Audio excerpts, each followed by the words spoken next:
Córnea é a parte saliente anterior do globo ocular, protuberante e visível. A córnea cobre ligeiramente a íris e a pupila, por onde a luz passa. É o principal meio que faz com que os raios paralelos, que vêm do infinito, se convirjam e cheguem juntos à fóvea central. Íris é o colorido do olho. A íris fica localizada entre a córnea e o cristalino. Sua função é controlar a entrada de luz no olho e tem papel preponderante na acuidade visual. Cristalino, localizado logo atrás da íris, entre a câmara anterior e a câmara posterior do olho. A função principal do cristalino é permitir a visão nítida em todas as distâncias.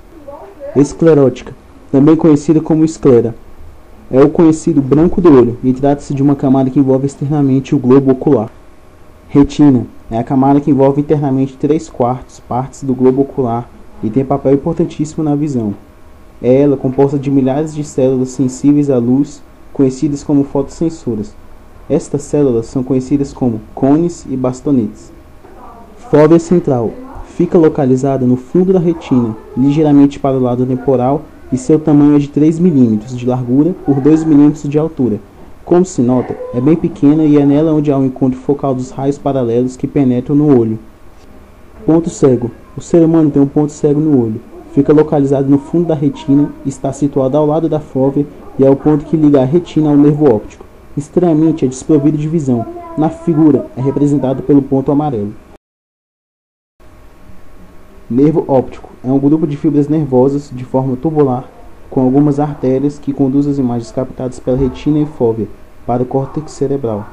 Seu ponto de ligação com a retina é o ponto cego do olho.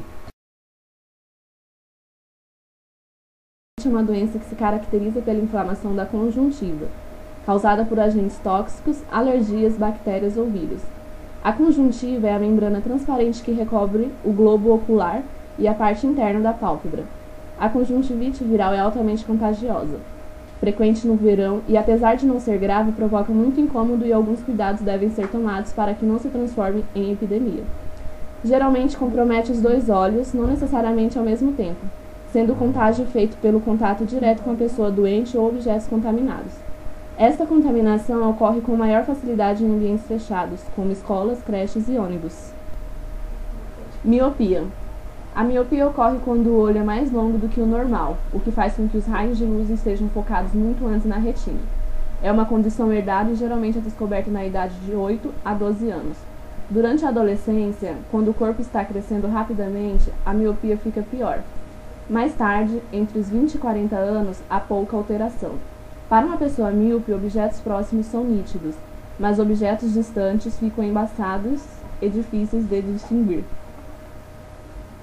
Astigmatismo. O astigmatismo se caracteriza pela formação da imagem em vários focos, em eixos diferenciados. Uma córnea normal é redonda e lisa. No caso de quem tem astigmatismo, ela é mais ovalada. Isto faz com que a luz se refrate por vários pontos da retina, em vez de se focar em apenas um. Para as pessoas com este problema, todos os objetos, tanto próximos como distantes, ficam distorcidos. As imagens ficam embaçadas porque alguns dos raios de luz são focalizados e outros não. A sensação é parecida com a distorção produzida por um pedaço de vidro ondulado. Daltonismo. Tem a origem em Dalton, químico inglês que era portador dessa anomalia. Os portadores dessa anomalia apresentam dificuldade na distinção de determinadas cores primárias, como o verde e o vermelho, enxergando em vez delas as cores cinza, amarela ou azuis. É possível que esta anomalia seja resultado do mau funcionamento dos cones resistentes na retina, provocado pela presença de alelos defeituosos, que não formam pigmentos necessários para a percepção de determinadas cores. A frequência do daltonismo é muito maior entre os homens, 5%, do que entre as mulheres, 0,25%. Isso ocorre devido ao fato de os homens precisarem de apenas um alelo para serem daltônicos, enquanto as mulheres necessitam de 2 alelos. Estrabismo. É quando há perda do paralelismo entre os olhos. Popularmente, as pessoas com estrabismo são chamadas de vesgas. Embora a forma mais comum seja o desvio convergente, desvio de um dos olhos para dentro, podem ser divergentes, desvio para fora, ou verticais. Um olho fica mais alto ou mais baixo do que o outro. Pode se desenvolver conforme a idade que aparecem e a maneira como se manifestam. A visão se desenvolve fundamentalmente nos 6 primeiros anos de vida, sendo os 2 primeiros os de maior plasticidade sensorial.